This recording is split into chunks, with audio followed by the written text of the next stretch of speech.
Baik, Assalamualaikum warahmatullahi wabarakatuh. Apa kabar teman-teman? Sehat semuanya ya? Mudah-mudahan teman-teman diberikan kesehatan, kemudian dimudahkan segala urusannya. Amin ya rabbal alamin. Oke, jadi kita akan meneruskan materi kita. Kemarin kita telah membahas mengenai dasar pemrograman, kita telah membahas mengenai rancangan. Di antaranya kita telah belajar tentang flowchart, kemudian pseudocode, kemudian kita juga sudah belajar bagaimana kita membuatkan identifier pada bahasa pemrograman Java. Kemudian kita juga telah belajar mengenai operator yang kita gunakan dalam pemrograman Java khususnya. Kemudian kita juga sudah melakukan kuis satu kita dan telah kita bahas kuisnya. Nah, pada kesempatan kali ini kita akan membahas mengenai materi baru, yaitu kita akan membahas mengenai control statement. Nah, kita akan mendiskusikan mengenai control statement. Jadi, di beberapa literatur ada juga yang mengatakan percabangan. Jadi nanti jangan kaget apabila ada membaca percabangan. Jadi selain selection juga ada mengatakan percabangan, atau bahkan ada juga mengatakan sebagai pemilihan. Nah, itu sama saja istilahnya itu ya, teman-teman ya. Nah, jadi ada selection di sini. Selection itu digunakan untuk melakukan pemilihan kondisi alternatif. Nah, apa saja nanti kita bahas. Nah, sebelumnya kita akan membahas sedikit mengenai control statement. Nah, jadi pada dunia pemrograman, pada umumnya control statement itu ada dua. Yang pertama adalah untuk melakukan selection atau pemilihan kondisi. Yang kedua adalah untuk melakukan perulangan. Nah, atau namanya adalah iteration. Nah, itu dikatakan sebagai control statement. Nah, bedakan antara statement sama test. Nah, jadi ada misalkan kemarin itu tes. Nah, jadi kalau pada bahasa pemrograman, perintah itu atau tes itu ciri khasnya adalah ditutup dengan titik koma. Contohnya kayak gini kan, system out println. Nah, misalkan selamat datang. Nah, ditutup dengan titik koma. Ya, ditutup dengan titik koma yang menandakan dia ini adalah baris perintah. Nah, ada dalam bahasa pemrograman itu dikatakan sebagai sebuah statement. Nah, dikatakan sebagai sebuah statement. Nah, statement itu ciri khasnya adalah kita buka kurung kurawal, kemudian kita tutup kurung kurawal. Nah, inilah yang akan terjadi pada saat kita membuatkan program menggunakan control statement. Entah itu menggunakan selection atau menggunakan iteration.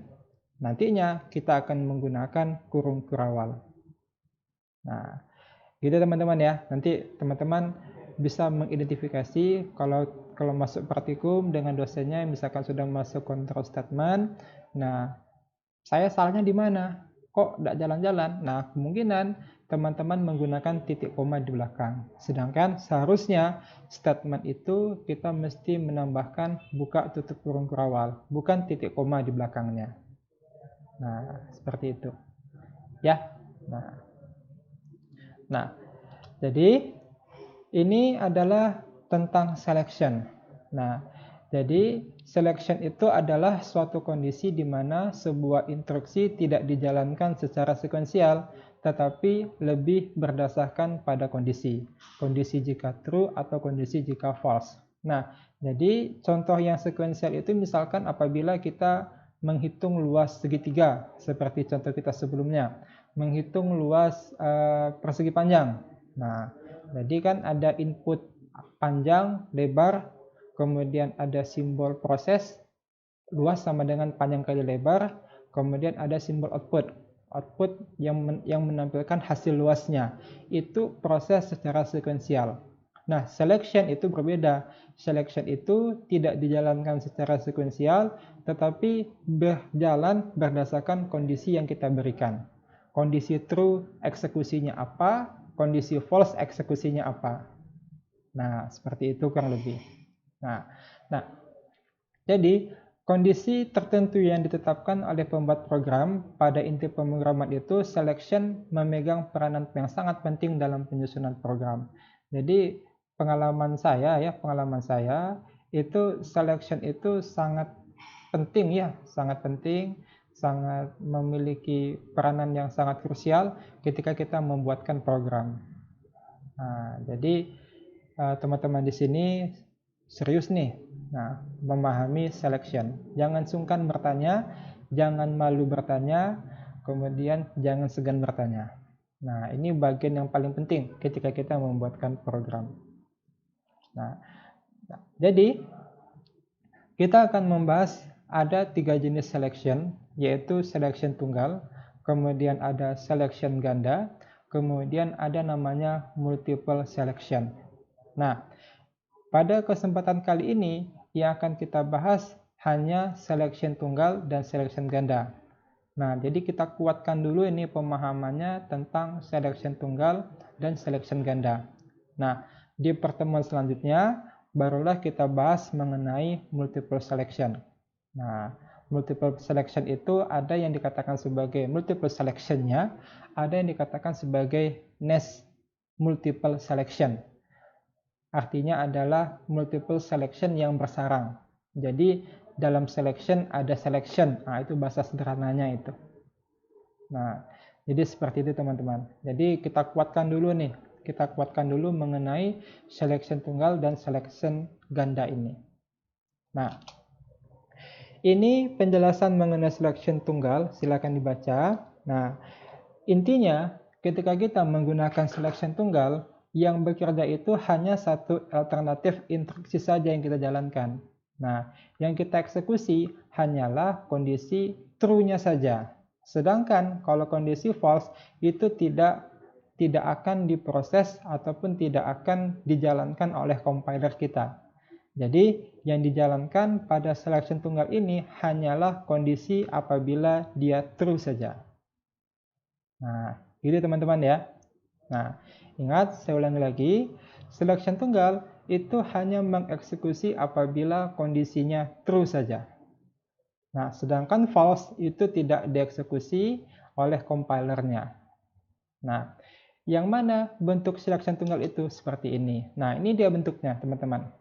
Jadi, if kondisi, nah kondisi ini kita isi dengan operator relasional ataupun operator kondisional kita. If kondisi kita isi dengan operator relasional ataupun operator relasional ataupun kondisional kita. Nah, kemudian ada buka tutup kurawal, ada tutup kurawal. Yang inilah yang dikatakan sebagai sebuah statement. Ya, buka kurawal, tutup kurawal. Yang inilah yang dikatakan sebagai sebuah statement. Nah, selection tunggal itu hanya kondisi true saja yang kita eksekusi. Nah, jadi bentuknya seperti ini. Nah, kita teori berarti kita fokus pada aspek perancangannya saja. Nanti di praktikum kita lebih dalam lagi bagaimana sintaknya, bagaimana kita membuatkannya. Nah, contohnya ini. Oh, salah saya ini ya. Seharusnya buatkanlah pseudocode dan flowchart, bukan program. Program nanti saat kelas praktikum saja, baik sama saya ataupun sama dosen pengampu di kelas praktikumnya. Jadi, buatlah pseudocode dan flowchart untuk menentukan apakah mahasiswa lulus. Dikatakan lulus apabila nilai besar dari 60. Nah, coba kita analisa soal ini. Jadi, yang dieksekusi hanya jika lulus saja. Gitu kan? Yang dieksekusi hanya apabila jika lulus saja. Apa kriteria lulus itu? Apabila nilainya besar dari 60. Berarti kondisinya adalah nilai, ya. Nilai yang bagaimana? nilai yang besar 60. Berarti nanti kita buatkan if kondisi besar 60. Kemudian jika true-nya, berarti kita cukup membuatkan keterangan lulus. Nah, keterangannya lulus. Berarti hanya kondisi true saja yang kita eksekusi. Oke, nah. Jadi, bagaimana bentuk pseudocode dan flowchart-nya? Bentuk pseudocode-nya akan menjadi seperti ini. Jadi, ini flowchart-nya. Ada terminal star, ya, ada terminal star. Kemudian yang kita berikan input adalah nilai, ya. Yang kita berikan input adalah nilai. Kemudian apabila, nah ini kondisinya ini kan, ini kondisinya, apabila nilai besar 60, maka true-nya kita menyimpan ke dalam variable cat yaitu lulus. Nah, kita menyimpan ke dalam variable cat yaitu lulus. Nah, jika false, dia tidak menampilkan apa-apa. Nah, jadi nanti kalau kita jalankan misalkan nilainya 58, nanti cat-nya kosong saja. Nah, cat-nya 0 saja. Cat-nya tidak ada isi. Nah, yang ada isi apabila kita memberikan nilai yang besar dari 60.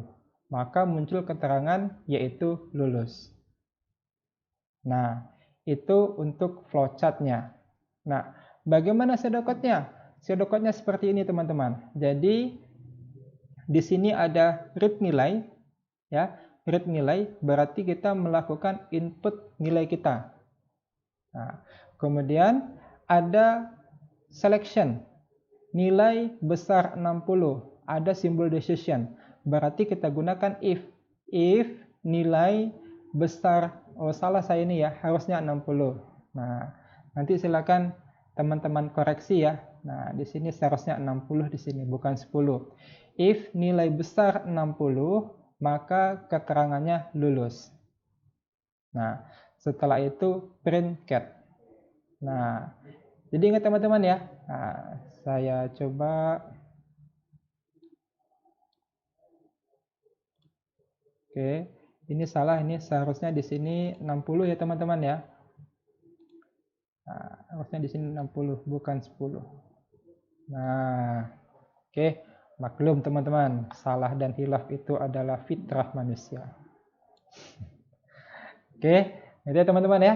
Jadi jika nilai besar 60, maka keterangannya lulus. Oke.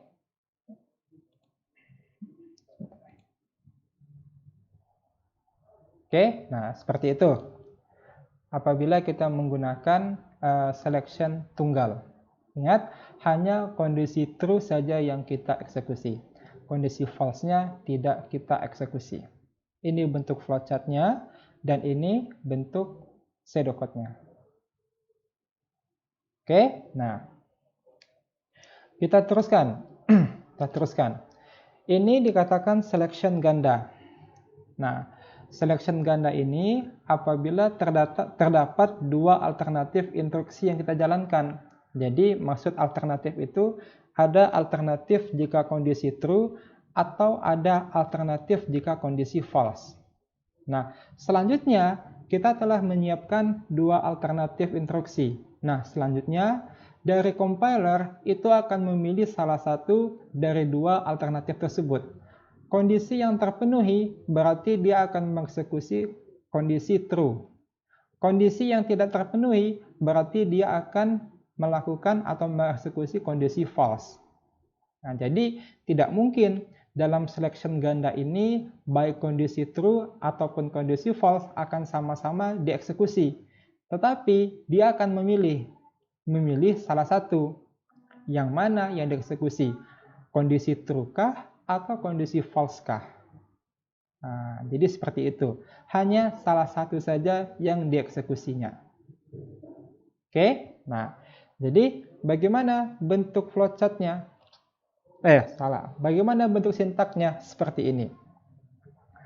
Jadi kita buatkan perintahnya if, ya. Kita buatkan perintahnya if, kemudian kita berikan kondisi. Ingat, kondisi ini kita mesti melibatkan operator relasional ataupun kondisional. Nah, buatkanlah kondisi jika true. Nah, buatkanlah kondisi jika true. Nah, silakan apa saja eksekusinya jika true, tuliskan di sini.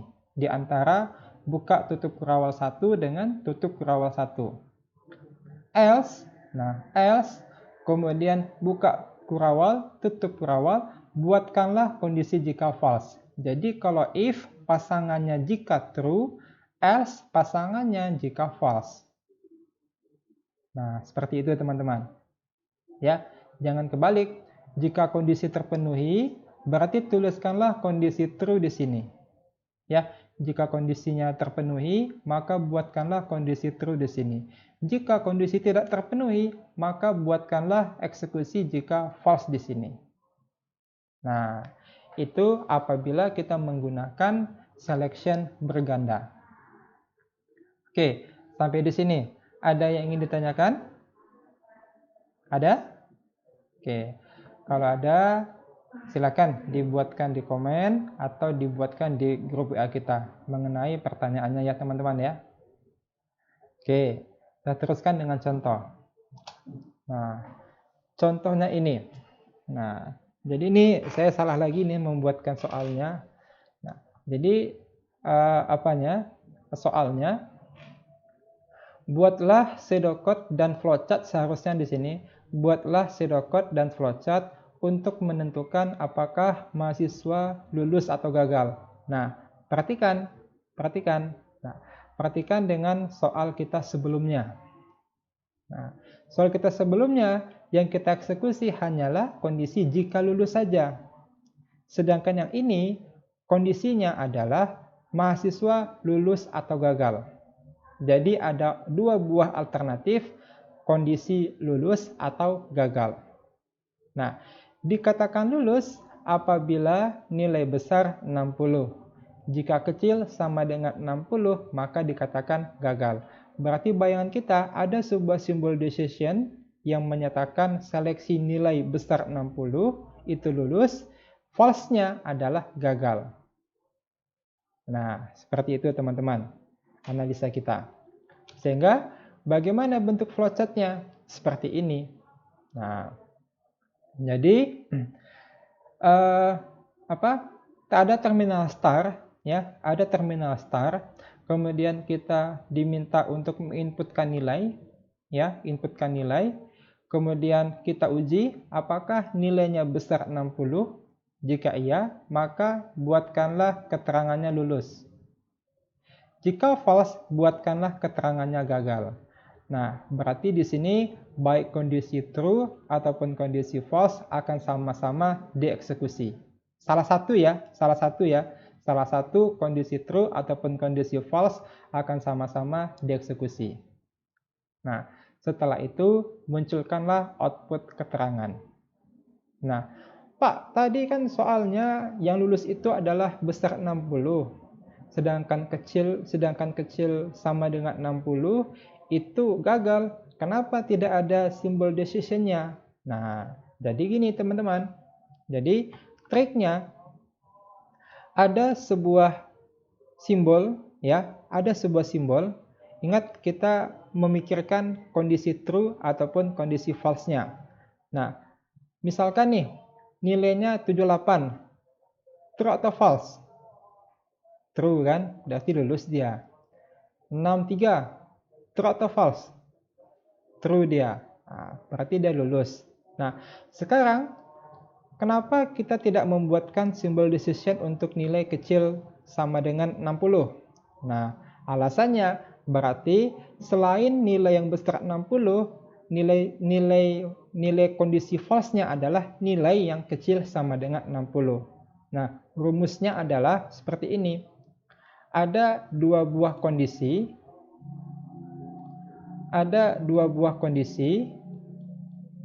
Ya, ada dua buah kondisi, kita kurangi satu.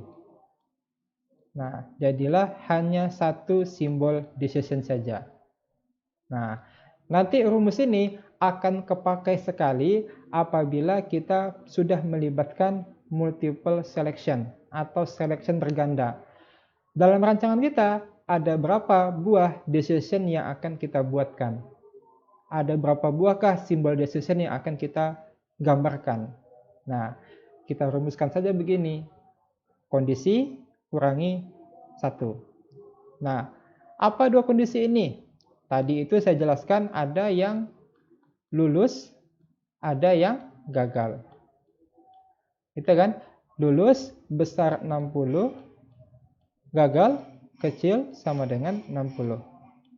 Nah, berarti ada dua buah kondisi, kita kurangi 1, maka menghasilkan 1. Ya, menghasilkan 1 simbol decision. Nah, gitu caranya. Gimana? Bisa semuanya? Nah, mudah-mudahan bisa ya. Nah, oke. Kita cobakan nih contoh kita selanjutnya. Nah, misalkan diminta untuk membuatkan program memeriksa bilangan apakah bilangan tersebut genap atau ganjil. Nah, coba nih kita identifikasi dulu. Ini ada berapa buah kondisi? Betul, ada 2 buah kondisi. Apa saja kondisinya? Kondisi jika genap dan kondisi jika ganjil. Nah, kalau begitu, bayangan kita, ada berapakah simbol decision yang akan kita hasilkan? Betul, 1. Kenapa 1? 2 kondisi, kita kurangi 1, hasilnya adalah 1. Nanti akan muncul satu buah simbol decision dalam perancangannya. Nah, jadi seperti itu. Nah, kemudian bagaimana bentuk flowchartnya? Bentuk flowchartnya seperti ini. Nah, oke. Ya kan? Ada 1 kan? Ada 1 simbol decision. Jadi, yang pertama itu ada terminal star, ya, ada terminal star. Kemudian kita diminta untuk menginputkan bilangan, ya. Kita diminta untuk menginputkan bilangan, kemudian kita uji. Nah, kita selectionkan. Ya, kita selectionkan atau kita ujikan. Apakah bilangan yang kita inputkan itu apabila kita proses dengan modulus 2 sama dengan 0, maka hasilnya adalah genap. Berarti ini adalah kondisinya true. Nah, sebaliknya apabila bilangan modulus 2 ya tidak sama dengan 0, berarti kondisi false dia. Kondisi false berarti kita buatkan di sini keterangannya ganjil. Nah, selanjutnya kita buatkan di sini. Kita buatkan di sini outputnya bilangan, keterangan. Bilangan ini adalah untuk menampilkan bilangan. Misalkan 4. 4 modulus 2 sama dengan 0, jawabannya true. Genap, simpan hasilnya genap di dalam sebuah variabel keterangan. Maka nanti munculkan outputnya bilangan 4, yaitu genap. Nah, atau misalkan kita inputkan 5. 5 modulus 2 sama dengan 0. Nah, 5 modulus 2 apakah sama dengan 0? Jawabannya false. Nah, false. Berarti kita menyimpan jawaban ganjil dalam sebuah variabel cat. Nah, selanjutnya kita munculkanlah outputnya bilangan 5 ganjil. Nah, jadi seperti itu kita buatkan logikanya. Nah, selanjutnya ini bentuk pseudocode-nya. Nah, ini bentuk pseudocode-nya. Yang pertama itu kita inputkan. Berarti kita inputkan, kita buat read bill. Nah, read bill. Baca bilangan, input bilangan. Nah, kemudian kita buatkan if bill modulus 2 sama dengan 0, berarti ini kondisi true-nya kan? Kondisi true-nya kan? Nah, apabila kondisi true-nya ini, maka buatkanlah keterangan genap. Else, berarti ini kondisi false-nya kan? Nah, ini kondisi false-nya. Maka buatkanlah di sini keterangan ganjil. Nah, selanjutnya kita munculkan outputnya print bill, cat. Bill bilangan, cat keterangan genap atau ganjil. Ingat, selection ganda itu tidak kedua-duanya akan muncul, tetapi hanya salah satu saja, hanya satu kondisi saja. Kondisi yang terpenuhi ini apa? apakah dia bernilai true ataupun bernilai false. Jika true, maka eksekusi true, jika false, eksekusi false. Oke? Nah, gimana teman-teman? Sampai di sini ada pertanyaan? Nah, jadi kalau ada pertanyaan silakan dibuatkan di komen atau dibuatkan di grup WA kita ya teman-teman ya. Nah, sekali lagi nih, jangan sungkan bertanya, jangan malu bertanya, dan jangan segan untuk bertanya.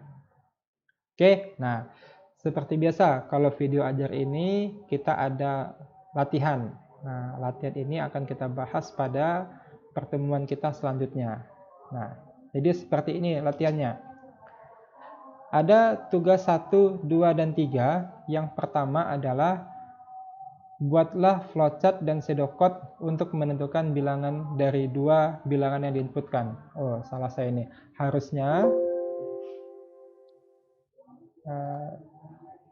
Harusnya gini. Buatlah flowchart dan pseudocode untuk menentukan bilangan terbesar. Nah, bilangan terbesar dari dua buah bilangan yang diinputkan. Nah, ini flowchartnya. Oke, ini juga flowchart.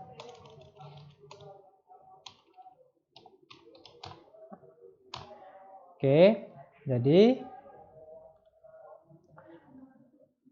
yang satu ini adalah buatlah flowchart dan pseudocode untuk menentukan bilangan terbesar dari dua buah bilangan yang diinputkan. Misalkan kita inputkan bilangan pertamanya misalkan 2, bilangan keduanya adalah 3. Maka nanti munculkanlah bilangan 3 yang terbesar. Atau misalkan kita inputkan 5, kemudian kita inputkan 3. Berarti yang terbesar itu adalah bilangan 5. Nah, silakan teman-teman coba bagaimana membuatkan flowchart dan pseudocode untuk kasus yang nomor 1 ini. Ingat, silakan dicoba-coba dulu ya. Nah, jangan melihat kerjaan temannya, ya, pede dengan kemampuan sendiri. Nah, tidak ada yang salah di sini. Yang salah itu adalah yang tidak berusaha dan tidak mencoba. Nah, oke. Kemudian yang nomor 2. Nah, diminta untuk membuatkan pseudocode dan flowchart untuk menentukan bahwa bilangan yang valid adalah bilangan yang berada di rentang 1 sampai dengan 10. Jadi misalkan nih, kita masukkan bilangannya 7, maka dia itu valid. Tetapi, misalkan kita masukkan bilangannya 11, berarti dia tidak valid. Nah, bagaimana ya dengan selection ganda ini kita membuatkan pseudocode dan flowchart yang sesuai dengan soal nomor 2 ini. Oke, ya. Yang nomor 3. Nah, yang nomor 3 bocorannya adalah menggunakan multiple selection. Nah, saya harapkan teman-teman juga mencoba-coba nih. Nah, 3 ini bagaimana ya penyelesaiannya? Ada 3 buah bilangan ya, bilangan 1, 2, 3. Misalkan ada bilangan 2, 5, 1, maka yang paling besar itu adalah 5. Nah, oke, nanti silakan teman-teman coba ya. Silakan teman-teman coba bagaimana membuatkan dan memecahkan soal yang nomor 3 ini. Oke, ingat ya. Silakan teman-teman coba ya. Yang tidak ada yang salah di sini. Yang salah itu bagi saya adalah yang tidak berusaha dan tidak mencoba. Nah, oke. Nah, jadi silakan teman-teman buatkan tugasnya ya. Silakan teman-teman buatkan tugasnya. Coba-coba dulu sendiri ya. Jangan langsung menyerah dan bertanya kepada temannya. Jangan khawatir, tugas ini akan kita bahas pada pertemuan selanjutnya. Oke. Nah. Ada pertanyaan? Nah, kalau tidak ada, saya tutup untuk pertemuan kali ini. Pertemuan selanjutnya kita masuk ke dalam multiple selection ya. Jadi, saya tutup. Assalamualaikum warahmatullahi wabarakatuh. Salam sejahtera.